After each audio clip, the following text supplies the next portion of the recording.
Muy buenas tardes para todos. Bienvenidos a este sexto webinar que realizamos en Solca Núcleo de Quito por conmemorar el mes de la genética. Nuestros profesionales, tanto nacionales como internacionales, han estado apoyándonos durante estas últimas semanas para llevarles información importante para todos ustedes y que aprendamos juntos algo nuevo, algo innovador, algo que tal vez no sepamos, ¿no? Quiero presentarles a la doctora Paola de Leone. Ella es la jefe del área de genética y genómica del Hospital de Solca Núcleo de Quito. Doctora, muy buenas tardes, bienvenida. Buenas tardes con todos. Muchas gracias, David. Gracias a todos por estar presente y sobre todo a nuestra conferencista del día de hoy, que quiero presentarla. Es la doctora Laura Rodríguez Martínez. Es esposa y madre de 2 hijos. Más de 30 años liderando equipos y proyectos de investigación en el campo de la genética humana. Doctora en genética humana por la Universidad Complutense de Madrid, especialista en citogenética de alta resolución y en asesoramiento genético a especialistas médicos, pediatras, ginecólogos, oncólogos, neurólogos, genetistas y sobre todo a pacientes y familiares. Miembro de múltiples sociedades científicas en el ámbito de la genética. Actualmente asume la dirección técnica del Laboratorio de Citogenética Abacid del Grupo HM Hospitales. Autora de más de 100 publicaciones nacionales e internacionales en revistas científicas de alto impacto. Más de 400 comunicaciones orales y pósters presentados en congresos nacionales e internacionales, cursos y seminarios impartidos. Profesora de universidad comprometida con la difusión y la formación de excelencia en genética. Bienvenida, doctora Laura. Hola, ¿qué tal, Paola? ¿Cómo estás? Todo muy bien, tardes. encantados de tenerte aquí. Buenas tardes a todos, buenas tardes. Aquí buenas noches, pero ahí buenas tardes, encantada. Y sobre todo te agradecemos que ya sabemos que para ti ya no es el día lunes 22, sino que para ti ya es martes 23. Sí, Así que, pero es un placer estar aquí con vosotros, de verdad. Gracias. Buenísimo. Así que, pues te escuchamos cuando quieras. ¿Sí? Vale, venga, pues. Muchísimas gracias por contar conmigo para estos webinars que organizas con tanta ilusión. Es un placer para mí. Voy a intentar compartir pantalla y empezamos, ¿vale?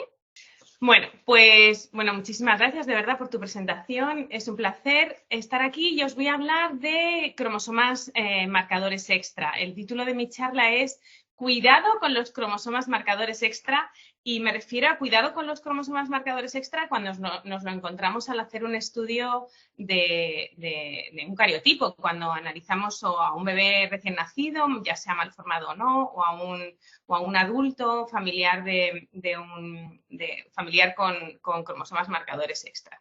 Entonces, en primer lugar, vamos a definir qué es un cromosoma marcador extra, lo que se conoce como SMC, que no es más que un fragmento cromosómico estable, con núcleo, por tanto, que presenta un tamaño inferior al cromosoma 20 de la misma metafase y cuyo patrón de bandas no es reconocible. No conseguimos, a pesar de toda la experiencia que tengamos en montar el cariotipo, no conseguimos reconocerlo como por el patrón de bandas que presenta. Cuando hablamos de un cromosoma marcador, os digo, ¿veis mi flecha?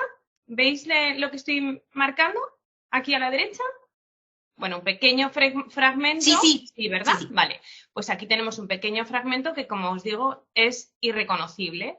En esta otra metafase tenemos aquí otro pequeño fragmento que es igual, no es reconocible. El patrón de bandas no conseguimos reconocerlo. Aquí en el centro tenemos otra metafase, aquí otro más pequeñín, ¿vale?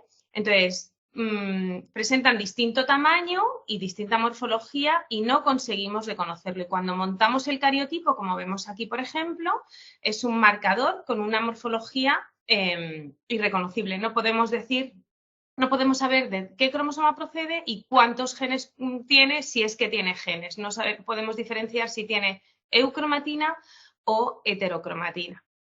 ¿Ves? Este es otro ejemplo en el que este cromosoma marcador es mucho más pequeñito y no podemos identificarlo asociado a ningún patrón de bandas. Morfológicamente, ¿cómo pueden ser estos cromosomas marcadores? Pues se han estipulado que generalmente pueden presentar tres tipos de morfología. Este pequeño cromosoma marcador extra presenta un pequeño centrómero, es lo que se llama como minuto, y tiene un pequeño centrómero y o bien presenta eucromatina o bien presenta heterocromatina. Este otro cromosoma marcador extra puede tener una morfología en forma de anillo. Es un pequeño anillo que tiene un centrómero y el resto del material está en forma circular y, por tanto, en forma de anillo. Y no diferenciamos cuánta eucromatina puede haber. Y este otro cromosoma marcador extra lo que presenta es una morfología en forma de inversión-duplicación, un indup, que puede tener dos centrómeros y lo que es eucromatina o heterocromatina a ambos lados de los centrómeros.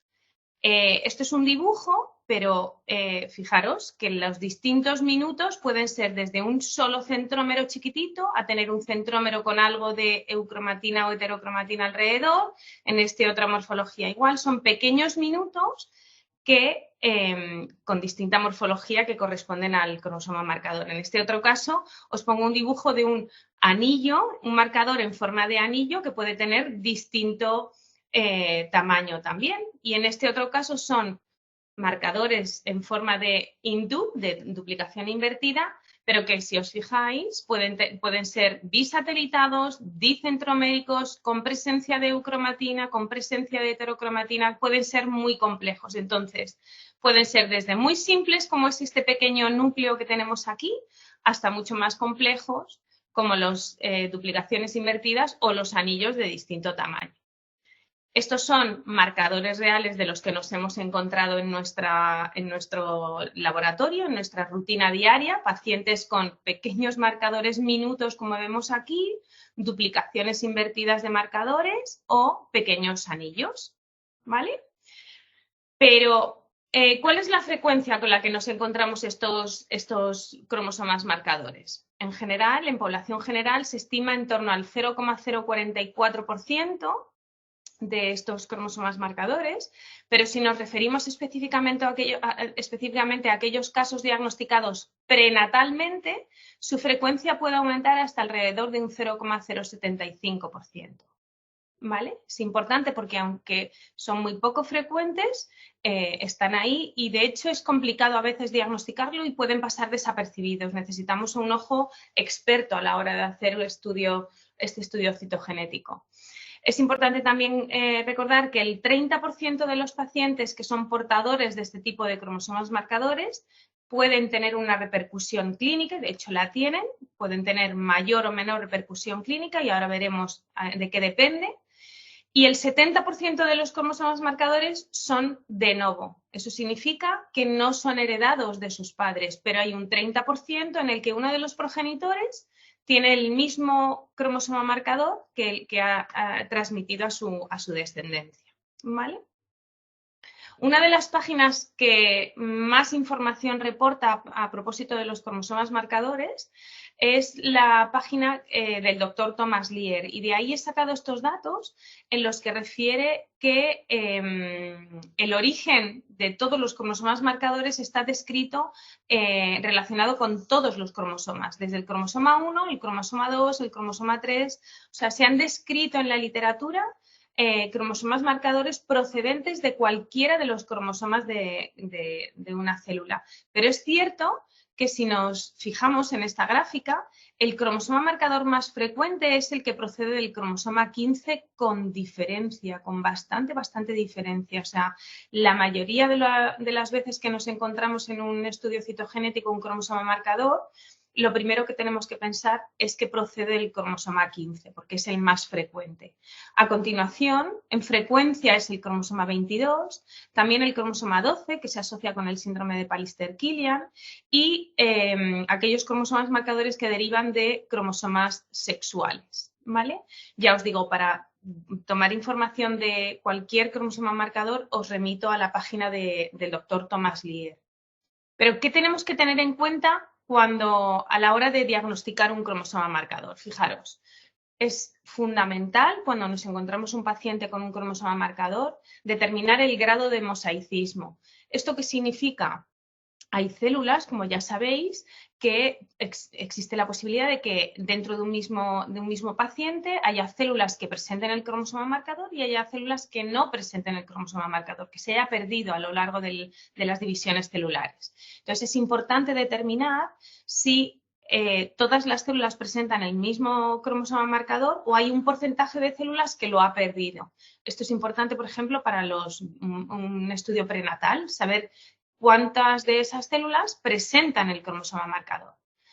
También es importante tener en cuenta el origen de ese cromosoma marcador, si se ha producido de novo, ¿vale? Y los padres no tienen ese cromosoma marcador, o bien es heredado de uno de los progenitores, porque nos puede dar una pauta para saber si en una misma familia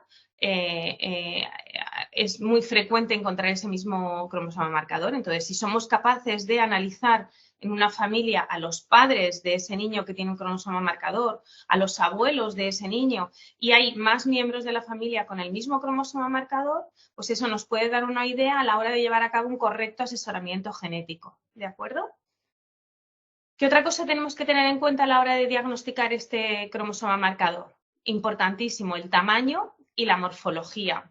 El tamaño, ya hemos dicho que en una metafase lo habitual es que este cromosoma marcador sea de un tamaño inferior al cromosoma 20 de esa metafase. Pero es importante determinar si existe eucromatina en ese cromosoma marcador o simplemente se trata de heterocromatina, ¿vale? Entonces, importantísimo, tamaño y morfología del cromosoma marcador. Y por último, es esencial o es bastante importante tener en cuenta la posibilidad de que exista disomía uniparental. Los cromosomas marcadores tienen un riesgo de generar o de estar asociados con la presencia de disomía uniparental. ¿Cómo resolvemos o cómo averiguamos el grado de mosaicismo en un individuo en el que hemos diagnosticado un cromosoma marcador? Realizando un cariotipo. Si realizamos un cariotipo y contamos 20, 30 células de ese individuo, podremos saber el grado de mosaicismo que, si existe, del cromosoma marcador. ¿Cómo resolvemos la incógnita? ¿Cómo resolvemos el problema de saber si el cromosoma marcador es de novo o heredado de uno de los progenitores? Muy sencillo. Realizamos el cariotipo a los padres y vemos si uno de los padres tiene el mismo cromosoma marcador. Si uno de los padres lo tiene, será un cromosoma marcador heredado de uno de los progenitores y si ninguno de los dos lo tiene, confirmando siempre con una prueba de paternidad, ¿de acuerdo? No podemos asumir que el padre sea el padre sin realizar una prueba de paternidad. Realizamos el cariotipo de los padres y sabremos si es de novo o heredado. ¿Cómo podemos estudiar el tamaño y la morfología de ese cromosoma marcador? Nosotros en el laboratorio disponemos de la posibilidad de realizar bandas C, bandas NOR y aplicar técnicas de hibridación in situ. ¿Para qué nos van a servir las? Bueno, en primer lugar un cariotipo, como ya he puesto anteriormente, para ver el tamaño y la morfología de ese cromosoma marcador, que nos va a dar una idea de una orientación de cómo es ese cromosoma marcador.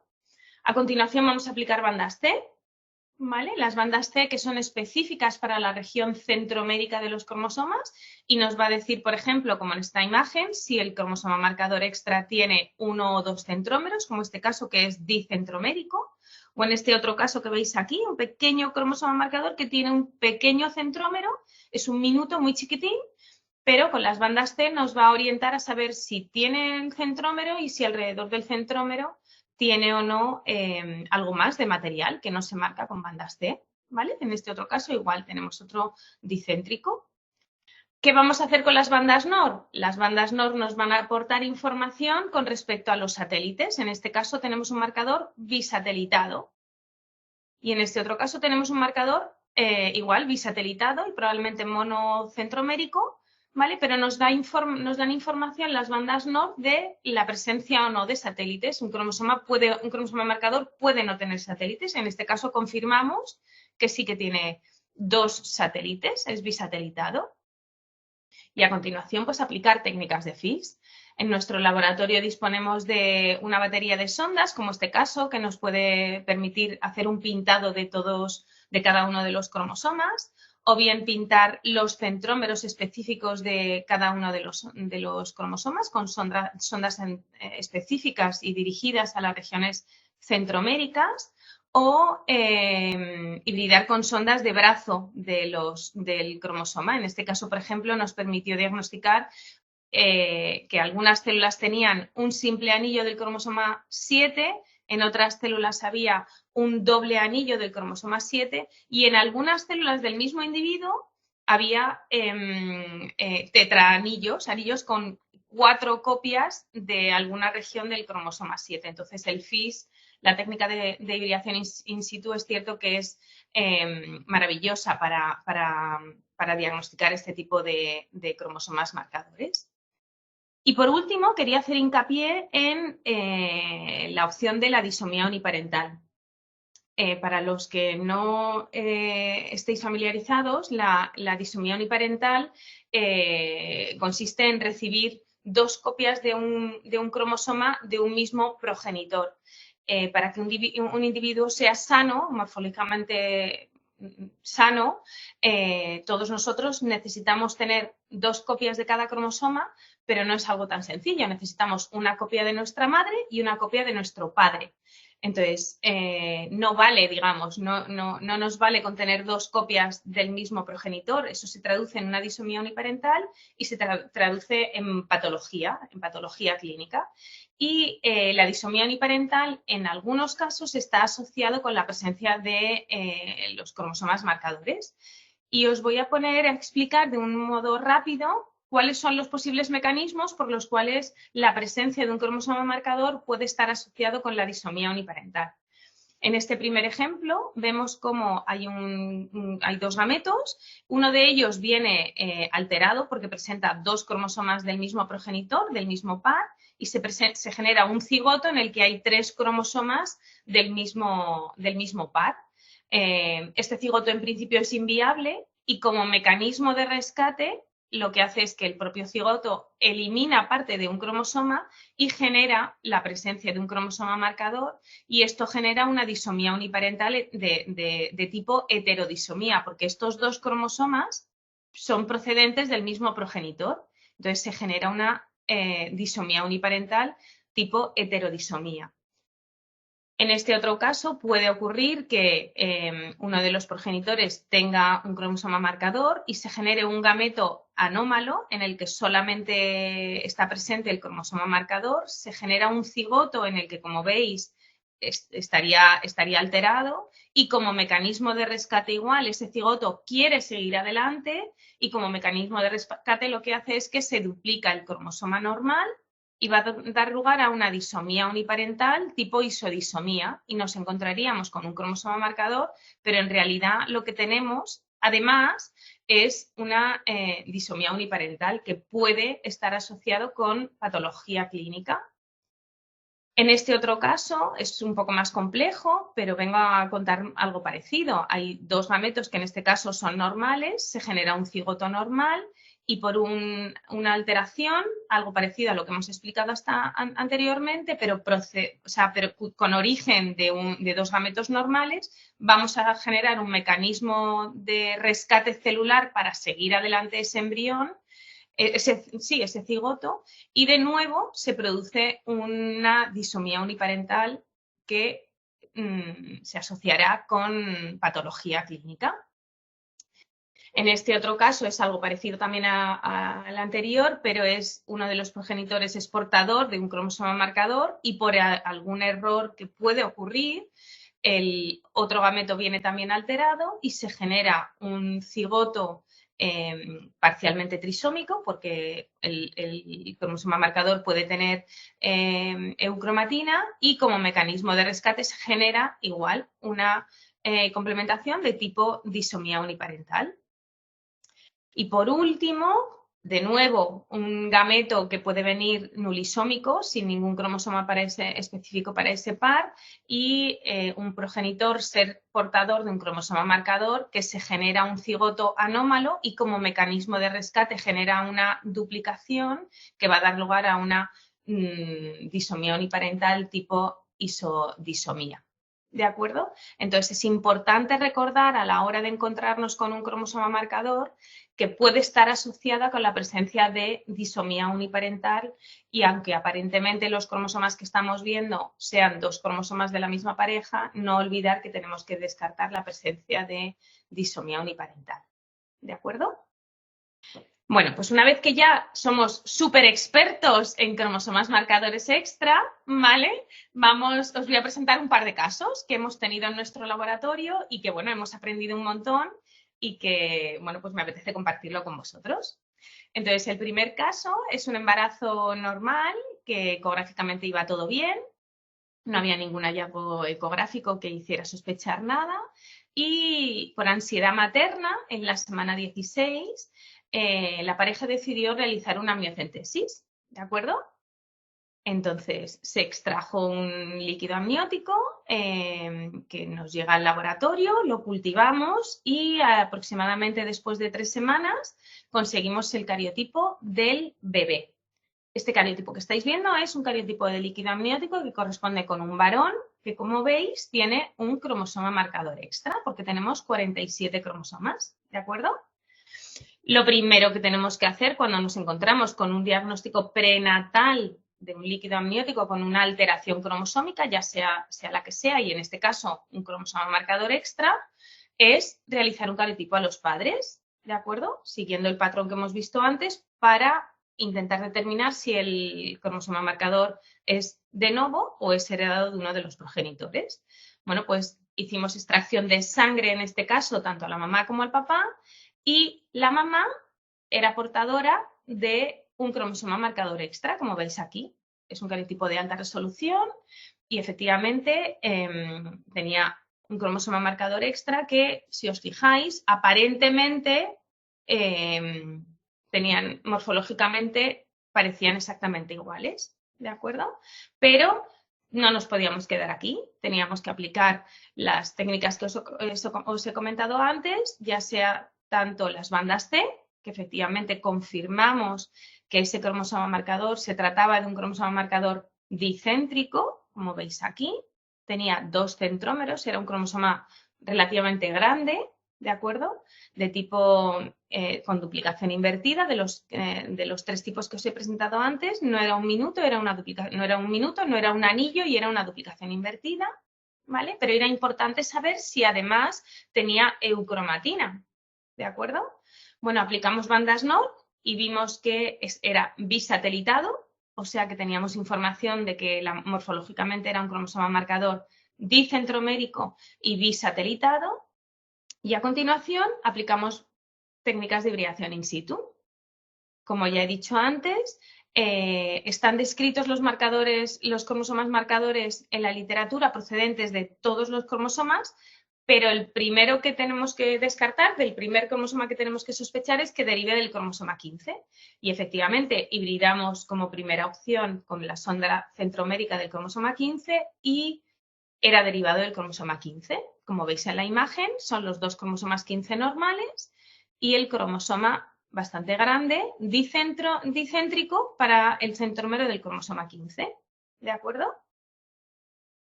Prácticamente aparecía algo así, como veis aquí, y hicimos el mismo estudio en la madre. No sé si lo veis, está la fórmula puesta abajo.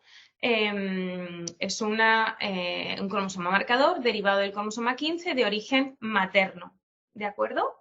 Porque la madre presentaba el mismo cromosoma y con las técnicas que aplicamos se confirmaban que eran exactamente iguales.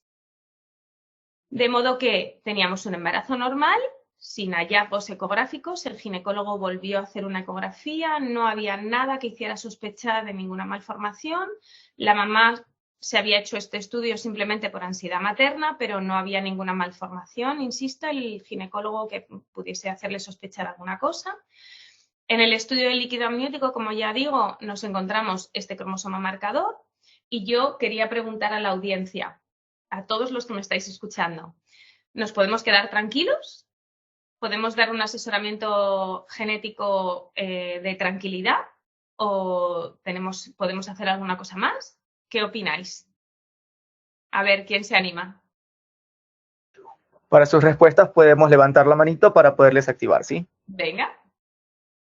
O sea, tanto la madre como el bebé tenían el mismo cromosoma marcador.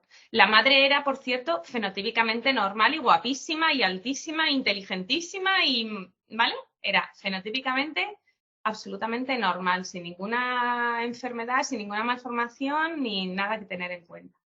Entonces, pregunto a la audiencia, ¿podemos transmitir tranquilidad? ¿Sería coherente decir bueno, si la mamá es fenotípicamente sana y normal, sana, healthy, ¿podemos decir que el bebé es healthy? ¿Hay alguien que levante la mano? Sí. ¿Hay alguien? Sí, veo una mano. Ok, Génesis, por favor. Bueno, yo creo que si nos aseguramos de que el cromosoma marcador fue igual al de la madre, creería que sí podemos estar tranquilos porque fenotípicamente no le produjo ninguna alteración a la mamá. ¿Vale? Entonces, si sabemos que es exactamente el mismo, podría no producir nada al pequeño. ¿Vale? ¿Alguna otra manita? César, por favor. Ya, ¿Estás de pero ya acuerdo? estoy de acuerdo totalmente con lo que dijo Génesis. ¿Sí? Sí. ¿Vale? O sea, tenemos dos comentarios y ambos están de acuerdo. ¿Alguien más en la audiencia? Vale. Bueno, pues yo no estoy de acuerdo. Recordar que os he contado que hay que tener ojo con la disomía uniparental. Ajá. Y estamos hablando de un cromosoma 15 y en el cromosoma 15 está localizado en esta región el síndrome de Prader-Willi-Angelman. ¿De acuerdo? He marcado aquí en rojo. Y si recordáis, el hecho de tener disomía uniparental del cromosoma 15 de origen materno, como sería en este caso, podría estar asociado con el síndrome de Prader-Willi. Entonces, ojo con la disomía uniparental y los cromosomas marcadores extra. Tal y como os he comentado, la presencia de un cromosoma marcador extra puede estar asociado con una disomía uniparental, ya sea isodisomía o heterodisomía. Y el síndrome de Prader-Willi, concretamente en este caso, está presente en el cromosoma 15 y tenemos un riesgo, no es muy elevado, pero existe un riesgo para que el bebé venga con síndrome de Prader-Willi. ¿De acuerdo? Entonces, en este caso, lo que nos queda por hacer es, en ese líquido amniótico, en el que hemos aplicado, que hemos hecho el cariotipo, hemos aplicado bandas C, hemos aplicado bandas NOR, hemos aplicado técnicas de hibridación in situ, lo que tenemos que hacer es extracción de DNA y descartar o confirmar que el bebé viene sano y no tiene disomía uniparental, porque dado que se trata de un cromosoma 15, tenemos un riesgo de que el bebé venga con síndrome de Prader-Willi y es muy sencillo. Hacemos extracción de DNA del líquido amniótico y descartamos la presencia de disomía uniparental. Segundo caso, súper interesante, ¿vale? Es un árbol genealógico complicado. Y os lo presento aquí. ¿Puedo decir algo? Sí, por supuesto. No, a ver, lo que pasa es que yo tuve un paciente, un diagnóstico prenatal similar, pero claro, hace muchos años en que no teníamos todas las cuestiones de FISH, por ejemplo, Sí. e hicimos el seguimiento del embarazo, Sí. al nacimiento, y claro, comprobamos que la madre tenía el mismo marcador, el producto que venía, el niño tenía el mismo marcador, y al final de cuentas tuvimos un niño sano. Sí.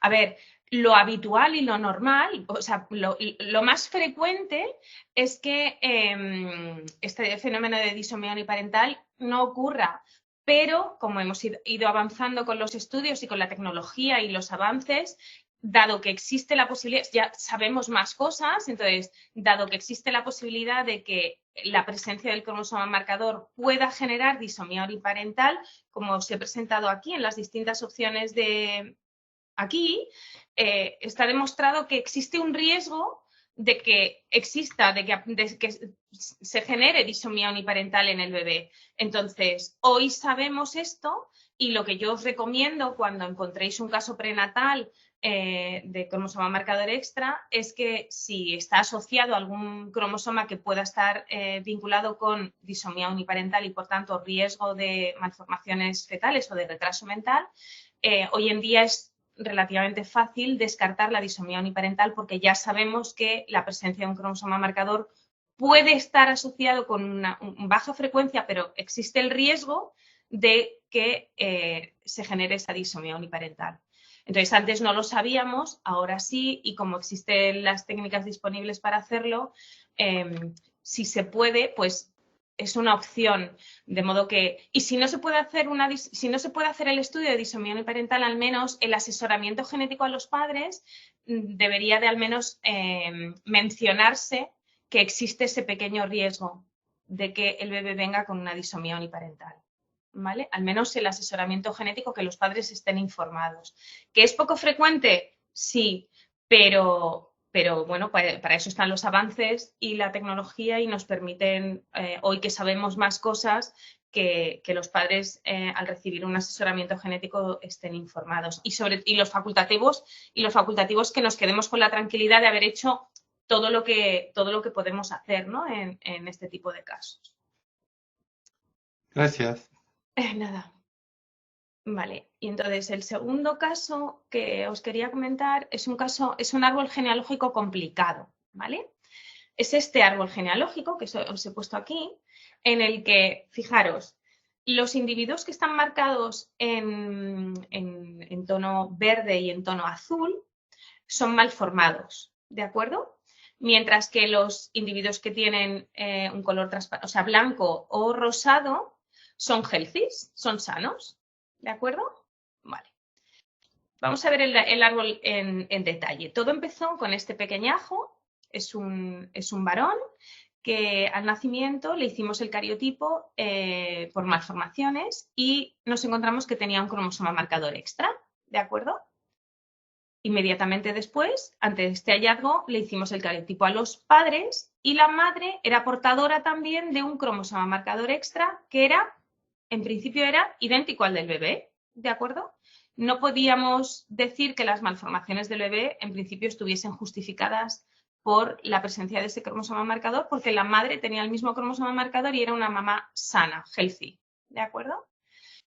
Como tenía varios hermanos, al hacer la historia genealógica, el árbol genealógico, lo que hicimos es que hicimos el cariotipo de toda la familia y encontramos que este bebé había tenido, esta familia, un recién nacido malformado con 46 cromosomas, ¿de acuerdo?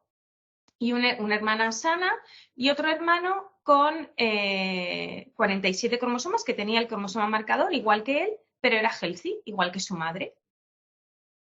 ¿Vale? O sea, teníamos 3 individuos, si os fijáis, 3 individuos con cromosoma marcador extra, uno de ellos mal formado y un hermano con 46 cromosomas y por tanto sin el cromosoma marcador extra, ¿vale? Pero que también había tenido alguna malformación. ¿Vale? Dijimos, ¿existe la posibilidad de estudiar a los abuelos? Sí. Entonces le hicimos el cariotipo a los abuelos y resultó que la madre, o sea, la abuela, la abuela, también tenía el cromosoma marcador, ¿vale? Y era sana.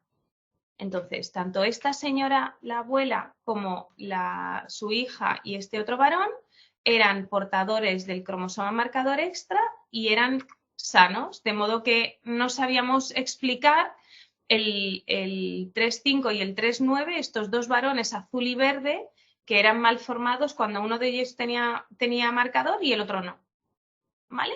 Es complicado el árbol genealógico, pero vamos despacito para que lo entendáis, ¿vale? Lo entendamos todos. Bueno, existía la posibilidad de seguir estudiando a distintos miembros de la familia y entonces le hicimos el cariotipo a los hermanos de esta señora, que eran tíos del primer bebé.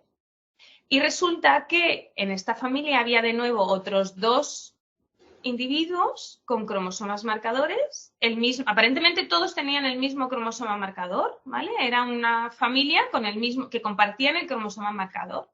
Pero de nuevo, este individuo, el 2-3, había tenido malformaciones, teniendo el cromosoma marcador, mientras que su madre y su hermana y sus 2 hermanas tenían el cromosoma marcador y eran healthies. ¿De acuerdo? Y seguimos. Tuvimos la suerte de poder seguir estudiando a la familia y, bueno, pues el tío de esta señora había tenido esta historia de embarazos, habían tenido un primer embarazo con una niña malformada, pero con 46 cromosomas, un hermano sano, con healthy, con 46 cromosomas, y otro cromosoma marcado y malformado, ¿vale? O sea que tenemos 3 generaciones en las que hay cromosoma marcador extra. Compartimos tanto, hay chicos como chicas, o sea, el sexo no puede estar asociado en un principio con las malformaciones congénitas, pero es cierto que hay varios miembros malformados en la familia y entonces teníamos que intentar explicar qué es lo que estaba pasando aquí, cuando además hay malformados con el cromosoma marcador y hay malformados sin el cromosoma marcador. Entonces es un poco complejo el árbol genealógico, ¿de acuerdo? Entonces, bueno, pues seguimos investigando un poco y vuelvo a lanzar otra pregunta a la audiencia. ¿Alguna sugerencia de qué es lo que puede estar pasando aquí? ¿Podemos pensar que el cromosoma marcador tiene algo que ver o no? O sea, o sea, es un árbol genealógico en el que el cromosoma marcador no tiene ninguna repercusión clínica, es un centrómero sin genes y ha dado la casualidad de que hay varios malformados en la familia, pero no tiene nada que ver con el cromosoma marcador. Entonces, ¿hay alguna relación o me tengo que olvidar del cromosoma marcador y pensar en hacer algún otro estudio porque puede ser algo mitocondrial o algo... ¿Me entendéis? ¿Alguna sugerencia? Se podía tal vez hacer algo como arrays para ver si la zona implicada en el marcador, el material genético que esté implicado en el marcador, de alguna forma estuviera en esos 46 cromosomas supuestamente normales, pero que sufriera algo internamente que no vemos a nivel citogenético y que nos vamos a la molecular. No sé si esa técnica se contempla en el algoritmo, los arrays. Sí, es una muy buena idea. Es una buena idea. De hecho, si hubiésemos aplicado el array, nos hubiese dado la luz de lo que estaba pasando. ¿Alguien quiere apoyar a Paola? Yo apoyo. Veo la manito alzada de Dimitri. A ver, Dimitri. Pues la sugerencia de hacer el array es una muy buena sugerencia de Paola. Pero nosotros nos pusimos a hacer una búsqueda bibliográfica y nos encontramos que ya en 1938 a McClinton, de hecho recibió un premio Nobel en su momento y demás, describió un mecanismo que hasta ahora está bastante olvidado, la verdad, pero que nosotros lo hemos rescatado, que planteaba que, fijaros, este es un cromosoma normal, ¿de acuerdo? Pero este cromosoma puede sufrir una rotura que recibe el nombre de misdivision, centromer misdivision, y lo que hace es que, si comparáis el cromosoma A con el cromosoma B, es prácticamente igual, pero ha perdido un trocito de centrómero y un poquito de región pericentromérica. ¿Lo veis? Pero ¿qué ocurre? Que para que un individuo sea normal, necesita que junto con la presencia del cromosoma marcador esté el cromosoma normal, porque complementa los genes que le faltan al cromosoma, están presentes en el cromosoma marcador. Vale, entonces, si comparamos el cromosoma A con el cromosoma B, el cromosoma B es prácticamente igual, pero ha sufrido un proceso que recibe el nombre de centromer misdivision, o sea, es una maldivisión del centrómero, y lo que vemos es que es muy parecido, pero para que un individuo que porte este cromosoma B sea sano y healthy, necesita la presencia del cromosoma marcador, porque hay unos cuantos genes aquí que no están presentes en el cromosoma y están presentes en el cromosoma marcador. De modo que el cromosoma B es completo, los genes que hay en el cromosoma B, la dosis génica requiere de la presencia del cromosoma marcador para ser una dosis completa. ¿De acuerdo? Entonces, con este concepto de McClinton, nosotros intentamos elaborar el árbol genealógico. Bueno, conseguimos averiguar que el marcador también procedía del cromosoma 15, pero nuestro cromosoma 15 en esta familia había sufrido una misdivisión del centrómero y había ocurrido esto que veis aquí a la derecha. Entonces, el cromosoma 15 normal es este y los individuos que tienen un cromosoma marcador complementan y suplementan al cromosoma 15 alterado, de modo que para que un individuo sea normal necesita tanto del cromosoma 15 como del cromosoma derivado, el fragmento que le falta al cromosoma 15. ¿De acuerdo? Entonces, con este patrón rescatamos nuestro árbol genealógico y lo convertimos en esto. Y esto es lo que le había pasado a la familia. La abuela, que vemos aquí, tenía 2 cromosomas 15, pero uno de ellos le faltaba un trocito. Tenía un cromosoma marcador y esto hacía que la abuela fuese absolutamente healthy. Era portadora del cromosoma marcador, pero era sana porque el cromosoma marcador le aportaba al cromosoma 15 lo que le faltaba para ser balanceado. Sus hijos, teníamos el 2,1 era sano, el 2,2 tiene un cromosoma marcador y es sano igual que su madre, rosado, porque le compensa la dosis del cromosoma marcador, pero en el 2,3 vemos que ha heredado el cromosoma 15 normal de su madre y el cromosoma 15 normal de su padre. Y además, el fragmento del cromosoma marcador, que le está generando una duplicación, ¿sí o no? Sí. ¿Vale? Pues lo mismo sí. ocurre en el 2,4, en el individuo 2,4. Este individuo 2,4 es healthy como su madre, porque la dosis del cromosoma 15 se compensa con la presencia del cromosoma marcador. ¿Pero qué pasa aquí en sus hijos? Pues en este individuo pintado de azul tiene una delección del cromosoma 15, ¿de acuerdo? Porque no tiene el cromosoma marcador y por tanto le faltan los genes que están incluidos en el cromosoma marcador. En este otro individuo es sano porque tiene el cromosoma marcador que le compensa, pero el individuo 3,9, que fue nuestro primer paciente, tiene una trisomía del cromosoma 15. ¿De acuerdo? Y lo mismo pasa por este otro lado. Aquí tenemos en el individuo 3,1 tenemos una delección y en el individuo 3,4 tenemos una duplicación del cromosoma 15. Entonces, la presencia del cromosoma marcador, aunque es exactamente el mismo cromosoma marcador en todos los individuos de la misma familia, en unos individuos está compensando la falta de genes y en otros individuos está generando una duplicación porque es un exceso de material. Mientras que hay veces que la ausencia del cromosoma marcador está generando una delección de genes y, por tanto, ahora ya sí que podemos explicar el árbol genealógico tan complejo, asociado efectivamente todas las malformaciones a la presencia o a la ausencia del cromosoma marcador. Y de ahí el título de mi charla, Be careful with small supernumerary marker chromosomes, porque hay veces que nos quieren engañar y tenemos que tener cuidado porque aunque sea exactamente el mismo cromosoma marcador en la misma familia, pero puede estar enmascarando delecciones y duplicaciones asociadas con este fenómeno que, aunque es poco conocido, pues hay veces que nos da la clave para diagnosticar a nuestro paciente.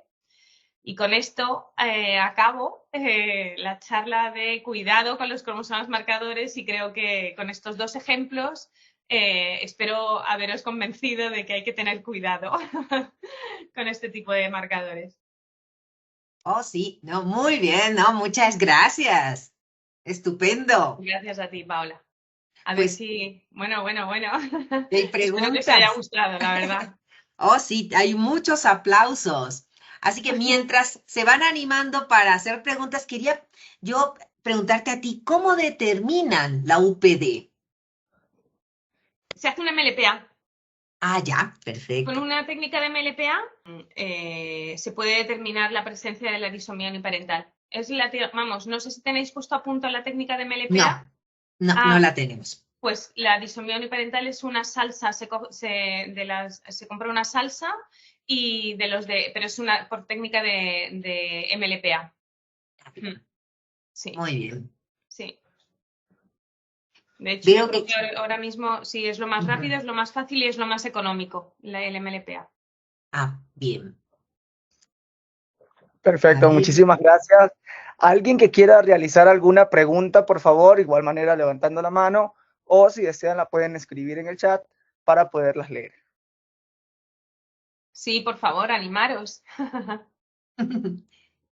Estaba justo buscando, incluso pues había respuestas a las preguntas cuando invitaste a opinar, entonces Muy algunas bien, personas muy habían bien, muy bien. contestado, pero acá era en el chat, lo estaba revisando en este momento. Y en tu hospital, Laura, ¿Sí? ¿puedes tener la libertad de poder hacer todas estas pruebas o lo que nos pasa, y lo comentaba yo el otro día también, y es el hecho de que como nos toca que esté pagada las pruebas antes de realizarlas, ¿cómo manejan ustedes la situación si requerirían hacer más pruebas, ¿no? Porque de pronto te quedas con la cito convencional, luego decides, no, voy a hacer FISH o SCAI o lo que sea, pero ¿cómo logras aplicar tu algoritmo con la parte económica, que tus pacientes puedan pagarlo? Claro, lo tienen que hacer. Aquí en España trabajamos mucho por sociedades médicas. Ya. Entonces, si el paciente tiene una sociedad médica, hay veces que la sociedad médica se hace cargo de algunas de las pruebas, pero bueno, en la mayoría de las ocasiones los pacientes tienen que abonar las pruebas. Entonces, se le van contando, te tienes que sentar con el paciente, explicarle, pues nos hemos encontrado con esto, lo ideal es hacer este otro tipo de estudios, hay que seguir Bien. adelante, y entonces, sí, generalmente, en algunas ocasiones las sociedades lo asumen, y si no, los papás tienen que abonar las pruebas por privado. Bien. Sí, Bien. sí, No, gracias, porque ese es un punto que todavía nos falta mejorar. sí, sí, es complicado. Es complicado porque hay veces que las técnicas son muy costosas y entonces, bueno, pues el otro día la doctora María José Sí, Trujillo, sí. decía que en su hospital hay veces que se puede asumir los costes porque lo cubre la Seguridad Social, pero hay Sí. veces que no lo cubre, o sea, que en mi hospital no lo cubre la Seguridad Social. Somos un hospital privado y lo cubre o bien la sociedad o bien los pacientes. Sí. Muy bien. Bien. Creo que Claudia Torres estaba activando el micrófono. Claudia, no sé si quieres hacer una pregunta. Venga, Claudia. No, falsa alarma. Oh, ¿Falsa pero alarma? falta alarma. Pero bueno, mientras tanto que sepas que te han escrito que súper, excelente exposición, o sea que te están escribiendo cosas en el chat, Muy ¿no? bien. Yo espero que les haya servido y que hayan Oh, aprendido sí. y Sí, que la próxima notable. vez que encuentren un cromosoma marcador se acuerden de la presentación y vayan con cautela. Vayan con cautela. Sí. Veo que sí te están haciendo una pregunta. Te dicen, ¿cuál sería la razón principal de que la mayoría de cromosomas marcadores se encuentren en el cromosoma 15? La razón principal. Ujú. Pues ahí sí que me han pillado. No sabría decir, probablemente sea un cromosoma que se rompe con con cierta facilidad, o bien que los genes que hay asociados a ese cromosoma 15 generan ciertas malformaciones o retraso mental, pero no grandes malformaciones. O sea, un cromosoma marcador derivado del cromosoma 1, por ejemplo, es muy poco frecuente, pero probablemente porque los genes que hay en la región pericentromérica se asocien con cardiopatías complejas, malformaciones renales o cerebrales que son incompatibles con que evolucione el embarazo, mientras que los genes que pueda haber alrededor de otros cromosomas, como el cromosoma 12, el Pallister-Killian, que suele estar en mosaico, o el cromosoma 18, el brazo corto del cromosoma 18, que sí que son más frecuentes, bueno, pues probablemente sea eso, que haya genes que no se asocia con grandes malformaciones. Probablemente. Bien. Perfecto. También hay otra pregunta. Dice, ¿se puede detectar la existencia de marcadores cromosómicos usando análisis molecular? Con un análisis molecular, con una secuenciación, por ejemplo, una RAND o un NGS. O sea, una prueba de... Si yo hago un diagnóstico prenatal con un líquido amniótico, nosotros generalmente siempre hacemos cariotipo para ver la morfología de los cromosomas y luego, pues, si podemos hacer un array. El array, si hay presencia de eucromatina, nos la va a poner de manifiesto. Si es simplemente centrómero y satélites, sí, región heterocromática, probablemente el array no me lo ponga de manifiesto. Entonces, bueno, yo creo que en genética tenemos que trabajar todos con todas las técnicas disponibles y porque cada una de las técnicas nos aporta una información específica. Entonces, tener toda la información en nuestra mano pues nos ayuda a entender cómo es el cromosoma marcador, si es un minuto, si es bisatelitado, si tiene un centrómero, si tiene 2 centrómeros, y todo eso junto, asociado, pues nos va a permitir tener una visión más global y más clara de cómo es el cromosoma marcador y entender mejor qué repercusión puede tener. ¿Vale? Entonces, el array, si es un cromosoma marcador muy grande, pues el array nos va a aportar información de los genes que tengan, por supuesto, cosa que con la citogenética nos podemos quedar un poquito cortos a veces. Entonces, sí, sí se puede. Bien. ¿Normalmente aplican el cariotipo espectral, el SKY? ¿Es algo habitual o prefieren empezar con las bandas NOR y con las bandas... Sí. Empezamos bandas C y bandas NOR, que siempre lo tenemos estipulado como protocolo porque nos da una visión bastante clara de qué es lo que está pasando. Y luego generalmente empezamos con centroméricas, sondas centroméricas, un poco dirigido. Empezamos con el centrómero del 15 porque en la mayoría de las ocasiones es el centrómero del 15, pero hemos tenido centrómero del 12, centrómero del 8, del 18...